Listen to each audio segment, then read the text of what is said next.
Meanwhile, in previously news, attention is also turning to Bruno Fernandes. The captain was targeted by Al Hilal and Al Nassr over the summer, and although United resisted their approaches, Saudi interest is not going away. Men's Sport report Fernandes seriously considered the move before ultimately deciding to remain at Old Trafford, influenced both by his family and manager Ruben Amorim's insistence on keeping him. Another factor is the 2026 World Cup. Fernandes is said to believe staying in Europe will better serve his international ambitions. Interestingly, TalkSport revealed that Cristiano Ronaldo personally spoke with Fernandes in an effort to convince him to join him at Al Nassr, but the midfielder declined. Still, the door remains ajar with just 1 year left on his contract after this season. United will soon face a decision: extend Fernandes's deal or cash in while they can. United failed to strengthen their midfield this summer, but plans are already being drawn up for January. Brighton's Carlos Balaba, Crystal Palace's Adam Wharton, and Stuttgart's Angelo Stiller are all on the radar. The Mirror even reported secret late talks for Stiller before the deadline, though a deal never materialized. The 24-year-old remains a strong candidate for winter, but his price tag will depend heavily on Stuttgart's stance. Elsewhere, former United midfielder Christian Eriksen could be set for a reunion with his former national team boss. Eriksen, now a free agent after leaving United in the summer, has been linked with Bayer Leverkusen following Kasper Hjulmand's appointment. The pair worked together for Denmark, most famously at Euro 2020, and Hjulmand may look to bring in Eriksen as he reshapes the Bundesliga club. However, Leverkusen already boast options in attacking midfield, and competition for places would be fierce. At 33, Eriksen may instead opt for a smaller club to guarantee game time. United's transfer activity may be slowed by the closed English market, but the stories keep developing. Ruben Amorim is clearly reshaping his squad, making bold calls on big names, and setting the stage for a new era at Old Trafford. Footage of him scoring a dramatic late finish for Club Brugge has already excited United fans who see him as a star full of potential and personality. Back at Carrington, new goalkeeper Senna Lamens is settling in quickly. Signed for £18 million on deadline day, the 22-year-old Belgian has already joined full training with the squad this week. With Onana's exit imminent and Bayender yet to impress, Lamens could even be thrown straight into action against Manchester City in the upcoming derby. Another subplot affecting United is the international picture. Onana's confidence could take another hit after Cameroon lost to Cape Verde in World Cup qualifying. His national teammate Brian Mbeumo also faces a challenging road, with Cameroon now relying on playoffs to reach the 2026 World Cup. There's also interest in the youth market. Reports claim United are tracking Dylan Lawler, a promising 19-year-old defender at Cardiff City. He has started every match this season and has drawn attention from Tottenham, Chelsea, Newcastle, and even Borussia Dortmund and RB Leipzig. For January, though, United are desperate to bring in a defensive midfielder, though no concrete top target has been named yet. Amorim continues to push the club to add intensity in midfield, and Balaba is top of the list for that role. In midfield, United's long-term transfer plans remain alive despite the summer setbacks. The club tried to sign Brighton talent Carlos Baleba in August, but were priced out, with Brighton demanding close to £100 million. According to Fabrizio Romano, United still see Balaba as part of their long-term project and could revisit the deal in 2026. The Dutch defender hasn't featured for United in months and will use the move to get his career back on track. Meanwhile, United's left-back situation has taken another twist. Tyrell Malacia, who was part of the so-called bomb squad alongside Jadon Sancho, Anthony, and Marcus Rashford, now finally looks set to leave. His proposed switch to Spanish side Elche collapsed on deadline day, but Turkish club Obspor have now reached an agreement with United for a loan deal. After costly errors and a string of high-profile mistakes, Onana is set for a fresh start in Turkey on loan with no buy option included. Onana's drop in status has been dramatic. Signed for £47 million just last summer from Inter Milan, he was meant to be Erik ten Hag's number one for years. But under new boss Ruben Amorim, Onana has already fallen behind Eli Bayer, and the late arrival of Senna Lamens from Royal Antwerp pushed him further down the pecking order. The fan reaction has been equally divided.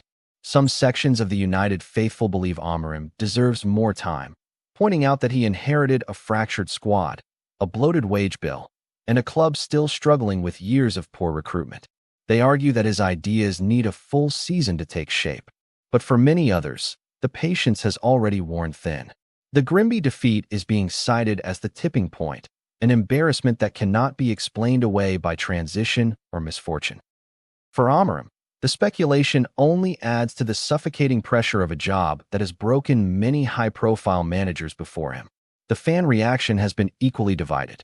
Some sections of the United faithful believe Amorim deserves more time, pointing out that he inherited a fractured squad, a bloated wage bill, and a club still struggling with years of poor recruitment.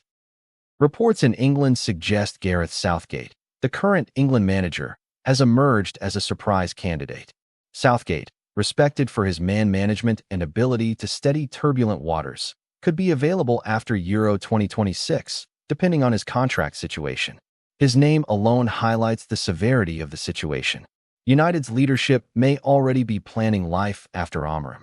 Other names have inevitably been thrown into the mix, too, including free agents and European tacticians monitoring the situation closely.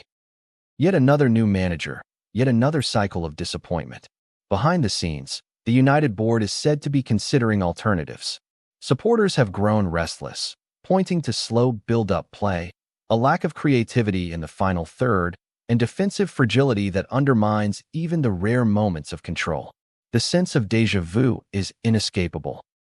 Supporters have grown restless, pointing to slow build-up play, a lack of creativity in the final third, and defensive fragility that undermines even the rare moments of control. The sense of déjà vu is inescapable. But for many others, the patience has already worn thin. The Grimby defeat is being cited as the tipping point, an embarrassment that cannot be explained away by transition or misfortune.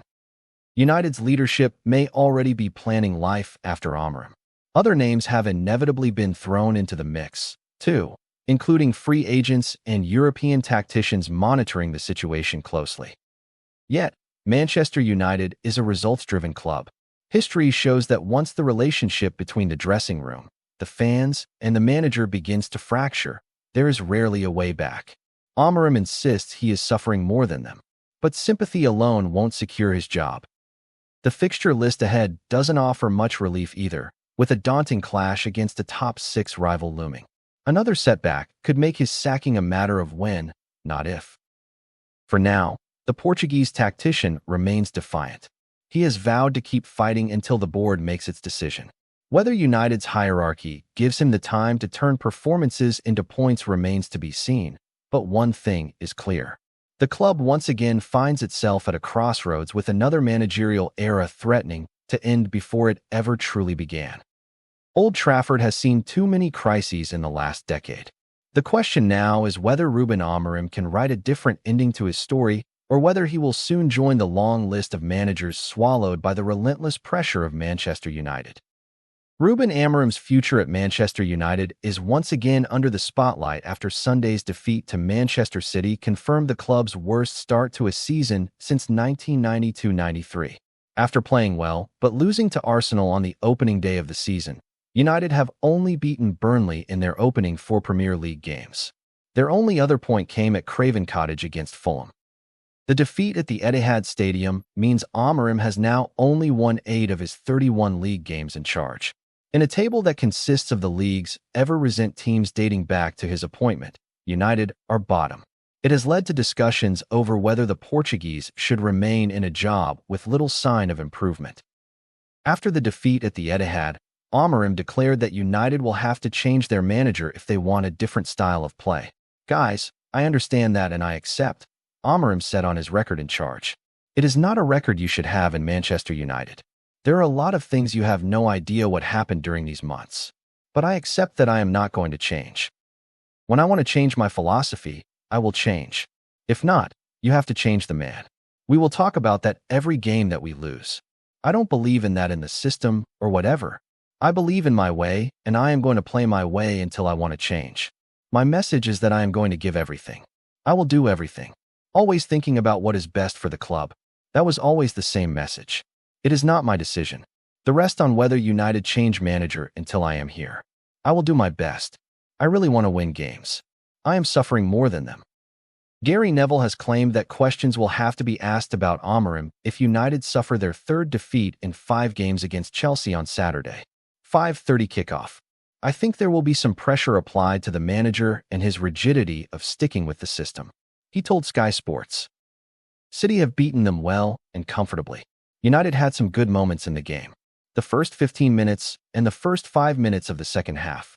City in big moments have had better stars. Foden, Doku, Haaland have stood out. There have been times when I have seen United lose this type of match when I feel angry and frustrated. I just feel nothing, which is even worse.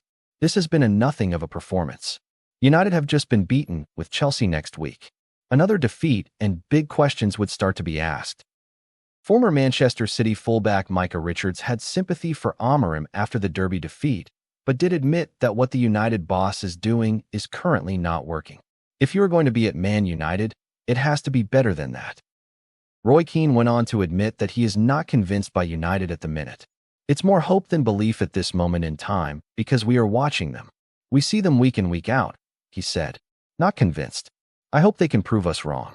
My worry is if the stars are not truly behind him in the way they are playing in this system because the results haven't been good enough. A big worry. Finally, Wayne Rooney has admitted that United have gone backwards under Amorim's stewardship. I want to be as supportive and positive as I can be on the manager and the stars, he said on the Wayne Rooney Show, but it is very difficult to sit here and say we are seeing progression and at least we're seeing things that will get results in the near future. We're seeing none of that, and it is very difficult. There was an image towards the end of the game where I saw the Manchester United fans leaving. You could hear the fans singing Amorim's name, but I think that is so powerful that the United fans were leaving the game. You know, the game is over, and I think they were very disappointed in what they were seeing. It is hard to see how it continues. What are the patterns? What are we seeing? What might improve the team moving forward? He added, I think after the last year when Ten Hag got sacked and Ruben came in, we're hearing how they're going to play and it is going to change, said Rooney, who scored 253 goals for United between 2004 and 2017. I think if the manager is honest with himself, it has got worse. The storm clouds are gathering over Old Trafford once again. After a summer of cautious optimism and investment, Manchester United find themselves in the middle of yet another crisis. This time under the stewardship of Ruben Amorim. The Portuguese coach, once hailed as the progressive tactician to bring stability and modern ideas to the club, is now fighting for his job after a miserable start to the campaign. United have managed just 1 triumph from their last 5 fixtures, a record that might be tolerated in times of transition, but has quickly escalated into panic given the manner of performances.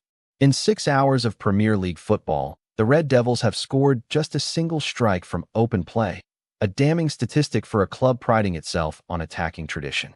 The frustration has spilled into the stands where boos greeted the team's limp Carabao Cup exit to League Two side Grimby, a result many describe as the lowest point of Amorim's tenure so far.